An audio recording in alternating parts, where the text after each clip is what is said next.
We're going to look at area. Area is the amount of space that something covers. So for example, this table, this carpet, your garden, yeah, your living room carpet. It's the coverage of the area of the flat surface. And to work an area out, we need a formula, another formula. So let's break it down nice and simple for you. Let's say this room is 5 metres, let's say that's 3 metres. To work out the area of a flat surface, of this floor, of that table, of that wall, whatever, we need 2 measurements. We need the length of something and the width of something.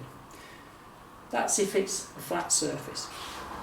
Or we need the length of something and the height of something. If that's a wall, or this board, for example. And basically, what this means is, the length of this room here that I've drawn is 5. The width of it is 3. So that means it's 15. And it's called 15 metres, because they're in measurements of metres squared. You must remember to put that little number 2 after it there. And basically what that means is that this part is split up into 5 metres. So each one of these, so that distance there is 1 metre. This side of it's split up into 3. Not very accurately drawn, unfortunately, but that's okay. So that's a metre. So this shaded bit there is 1 square metre. That's where the 15 square metres comes from, because there are 15 of them in that particular box. So if you ever get stuck working this out, and you probably won't do with a normal rectangle or a square shape, but if you ever do, just draw it and split it up into them and then count the little boxes that you've got, and you'll find that you've got 15 square metres. And that's basically how it works. Okay, that's basically how it works. Key thing to remember, the little unit. Make sure you get the unit in there. Okay, that's the key to remembering how to work these out. It doesn't matter what the measurements are, centimetres, metres, whatever they are. Okay, fairly straightforward, not too tricky to do. So let's just test your skill on this particular one. Jane's yard is a rectangle 8 metres long by 6 metres wide. She's thinking of having it turfed, but needs to know how much turf to buy. What is the area of her garden?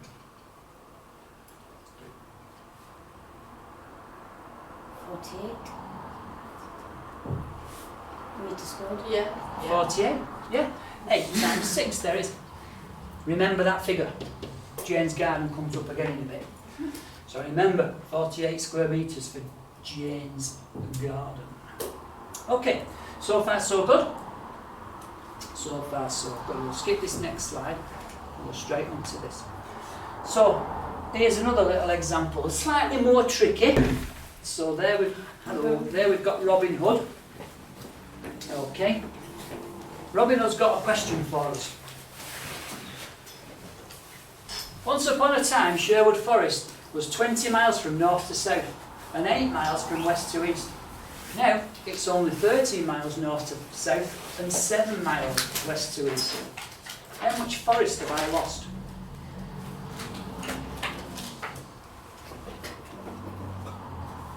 So it's a slightly trickier question, not a lot trickier. A bit more words in there, a few more numbers.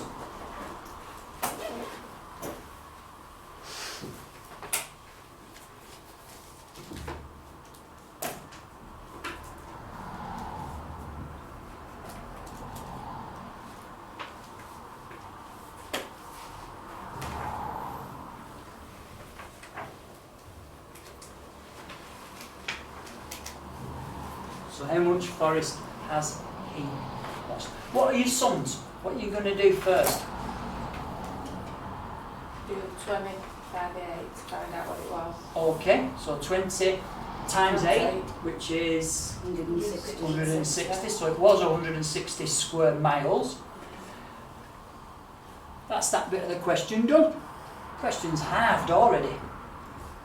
13 miles north to south and 7 miles west to east, so how big is it now? It's 91 square mile. So how much forest has he actually lost? 69 square mile. Let's have a look if we're right.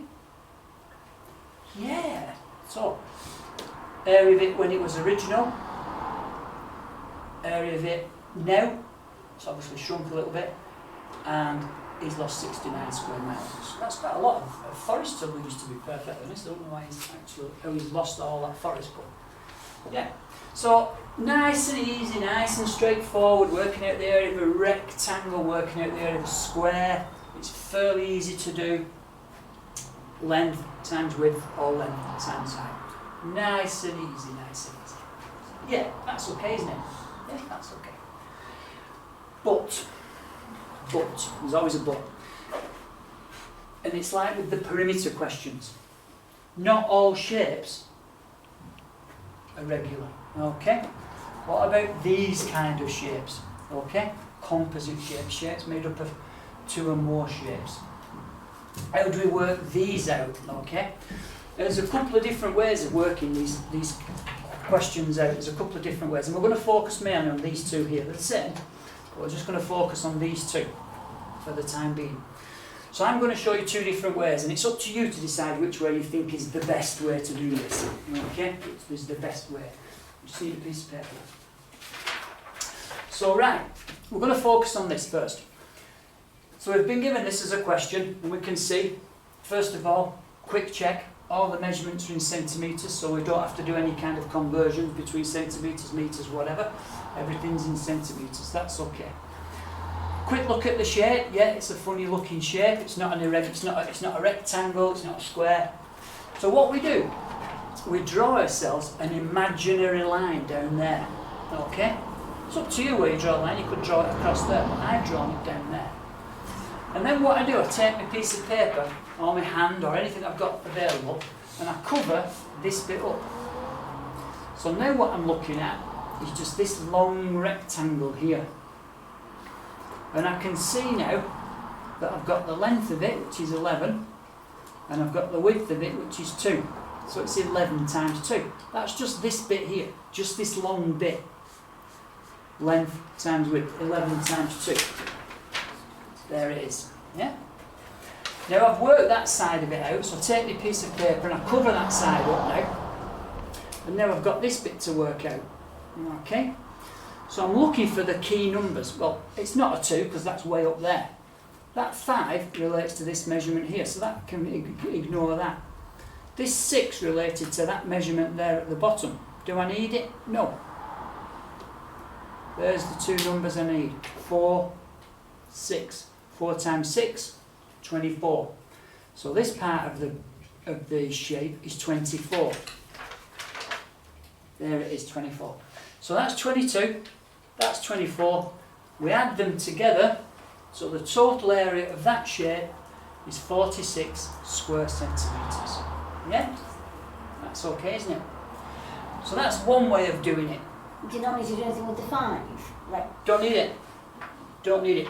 Unless you cut it that way. right. Then you would need it. 5 times 2 is 10. Yeah? So it's up to you. And this is the key. This is the key with these kind of questions. It's picking out which numbers do you need, which numbers don't you need. Yeah? So would you get the same answer if you Yeah. right, see, everything else would be the same. Yeah. Right. So for that one there, so if, let's imagine we've cut it across. We've got 2 times 5, which is 10, which is this bit here. Then we've got this big bit, which is 6 times 6, which is 36. 36 plus 10, 46, yeah? So it's up to you which way you decide to split your shape up. This method, this one, on this, I'm going to show you on this one now. Use the same shape, it's just a slightly different method. In this instance, what we're going to do, we're going to draw a line there and a line there. We're going to make this into one big rectangle. Okay, and then we're going to work out this area and we're going to take this bit away from it because we don't need that bit in it. If you just were to imagine this was, I know it's only in centimetres, but let's imagine that was a living room, somebody's living room, and you're putting a carpet down, the carpet would go there, it wouldn't go, because this is outside. So what we've done there now, we've made one giant rectangle, which is 11 times 6, yeah? There's the length, there's the width. 11 times 6, 66. Okay? Now we're going to work out this tiny little square here. This is the bit that we're going to take off that we don't need. So we don't need the 6, we don't need the 11, we don't need that 6, we don't need that 2. There are the two numbers that we need, if I can kind of cover it up. 4 times 5, or 5 times 4, it doesn't know which we're going to do. 20, yeah? So out of the whole rectangle, we need to take 20 away, because that's empty space, which gives us 46. 46, yeah. So it's up to you which method you feel the most comfortable to use. What I would do personally, I would look at the shape, I would look at the picture, and I'd think to myself, which one of those two methods would suit the shape best? Okay? This one, for example, I think it would suit this method best. 2 shapes. Whereas this method, I think it would suit that one best, because you're just, and you're doing one less calculation every time. So it's up to you. Don't let me tell you which is the best way. It's the one that you feel the most comfortable with. So what I'd like you to do now, I'd like you to pick one. Either this one, or even both of them, and have a practice of which one. Split them up and decide if you can work out the area of these two particular shapes. Okay?